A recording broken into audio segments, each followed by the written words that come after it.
Petunjuk penyelamat kita dan menurut ajaran ilahi, maka beranilah kita bernyanyi. Bapa kami yang ada di surga, dimuliakanlah namamu. Saudara-saudaraku terkasih, selamat pagi, salam jumpa lagi dalam Sabda Siap Saji. Sabtu 14 Agustus 2021, peringatan Santo Maximilianus Kolbe, Imam dan Martir.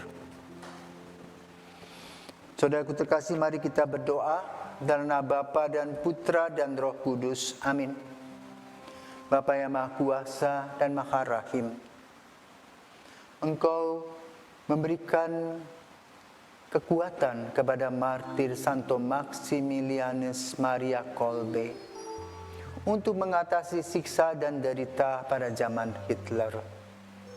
Ia telah membebaskan keluarga Fransiskus yang mempunyai beberapa anak, yang mana sebelum dia akan dieksekusi, dia menangis, dan Pater Maximilian Kolbe menggantikan kedudukannya, dan kemudian dialah yang dibunuh. Semoga pengorbanan yang pernah dia lakukan untuk menghidupi keluarga lain menjadi contoh dan teladan, sebagaimana sebutir gandum yang jatuh ke tanah dan tumbuh. Maka semangat Santo Maximilian Kolbe sampai hari ini terus hidup sebagai seorang pahlawan gereja. Kami mohon berkat-Mu agar kami boleh mengikuti contoh teladan hidupnya, demi Kristus Putra-Mu dan pengantara kami kini dan sepanjang masa. Amin. Tuhan bersamamu dan bersama roh-Mu. Inilah Injil Yesus Kristus menurut Matius. Dimuliakanlah Tuhan.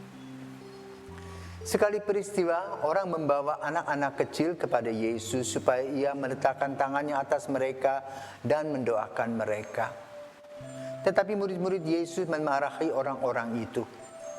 Maka kata Yesus, biarkanlah anak-anak itu datang kepadaku. Jangan menghalang-halangi mereka. Sebab orang-orang seperti mereka lah yang punya kerajaan surga. Lalu Yesus meletakkan tangannya atas mereka dan kemudian ia berangkat dari situ. Demikianlah Injil Tuhan. Terpujilah Kristus.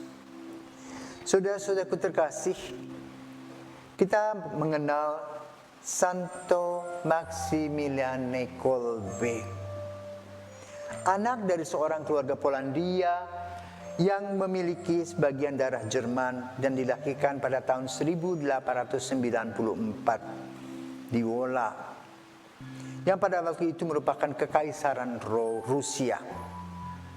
Anak kedua dari Julius Kolbe dan Marian Kolbe. Orang tuanya pindah dari satu tempat ke tempat yang lain sebagai penjahit, kemudian menjalankan toko buku, dan kemudian ayahnya bergabung dengan Polish Legion milik Joseph Pilsudski dan ditangkap oleh Rusia karena berjuang untuk kemerdekaan Polandia. Jadi darah kepahlawanan, darah pejuang telah hadir dalam diri Maxi. Kemudian dia masuk sebagai seorang seminaris karena dia selalu dan senantiasa berdoa kepada Ibu Maria, melalui Ibu Maria. Tahun 1912, Maxi dikirim ke Roma, di mana dia belajar filsafat, teologi, matematika, dan fisika. Dia sangat berminat terhadap astrofisika dan kemungkinan penerbangan luar angkasa. Ketika dia di Roma, dia merancang pesawat antariksa mirip dengan konsep Space Shuttle dan mencoba dalam mempatenkannya. Dia meraih gelar doktor dalam filsafat pada tahun 1915 di Universitas Pontifical Gregorian dan doktor dalam teologi di Universitas Pontifical Santo Bonaventura. Pada Perang Dunia Kedua dalam biara, Maximilian Kolbe memberikan perlindungan bagi pengungsi dari Polandia, termasuk 2.000 orang Yahudi. Dia juga aktif di radio amatir dan tentu saja menjelekkan aktivitas Nazi dalam laporannya. Pada 17 Februari 1941 dia ditahan oleh Gestapo Jerman dan ditahan di penjara Pawiak. Dan bertanggal 25 Mei ditransfer ke Auschwitz. Pada Juli 1941 seseorang di barak Kolbe menghilang, membuat Karl Fritsch mengambil 10 orang dari barak yang sama untuk dihukum mati kelaparan di blok 11. Dalam rangka mencegah pencobaan untuk melarikan diri, sebagian orang ditemukan mati.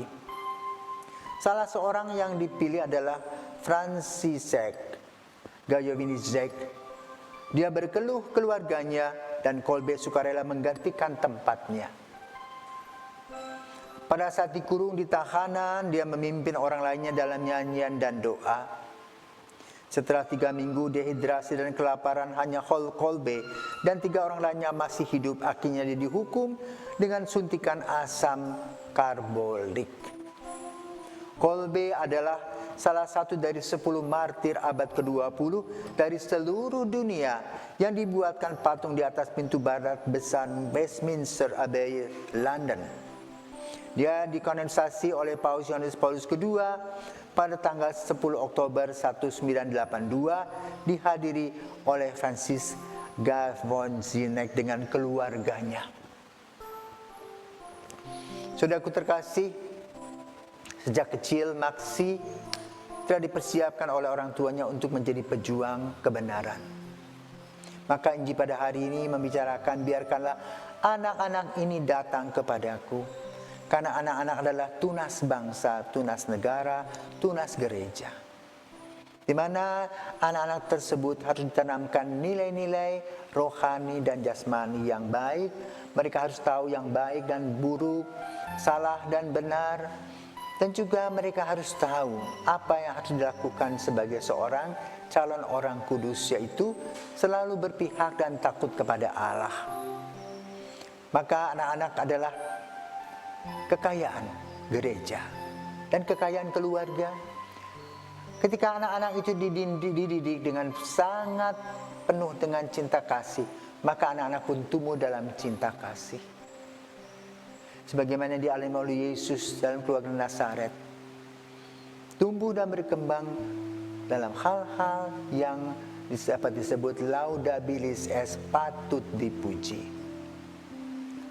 Dan ini adalah tugas keluarga, bagaimana keluarga mulai menanamkan nilai-nilai yang baik.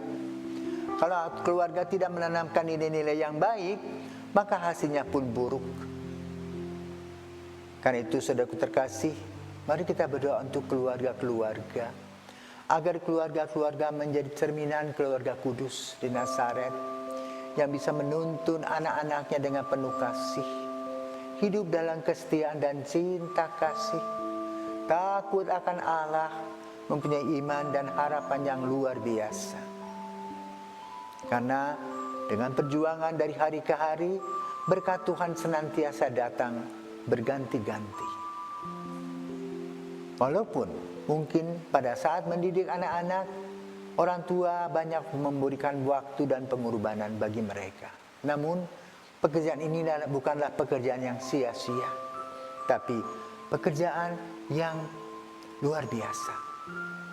Anak-anak merasa berhutang budi kepada orang tua yang telah memberikan cinta seutuhnya. Dan ketika mereka telah tiada, maka nilai-nilai inilah nilai-nilai yang baik, nilai-nilai yang benar, nilai-nilai cinta kasih dan belas kasih akan dilaksanakan oleh anak-anak sebagai ucapan terima kasih kepada mereka yang mungkin telah tiada. Karena itu mari saudaraku terkasih, kita juga berdoa untuk orang tua kita yang telah Tuhan panggil, yang telah berjuang dengan air mata, dengan keringat untuk menghidupi kita semua, untuk mendidik kita semua, mungkin dengan rewel, cerewet, bawel, dan kadang-kadang menyakitkan, tetapi apa yang mereka tanamkan demi masa depan kita. Dan setelah kita melewatinya, barulah kita mengatakan, oh betul, itu yang mama papa buat untuk kita. Dan kini sudah tiada. Maka sekarang mari, kitalah yang menjadi orang-orang yang juga menanamkan nilai-nilai kebaikan, kejujuran, sebagaimana Yesus berkata, akulah jalan, kebenaran, dan hidup. Semoga Tuhan senantiasa memberkati keluarga kita yang setia, yang takut akan Allah, yang bersyukur setiap hari atas kasih karunia-Nya. Amin.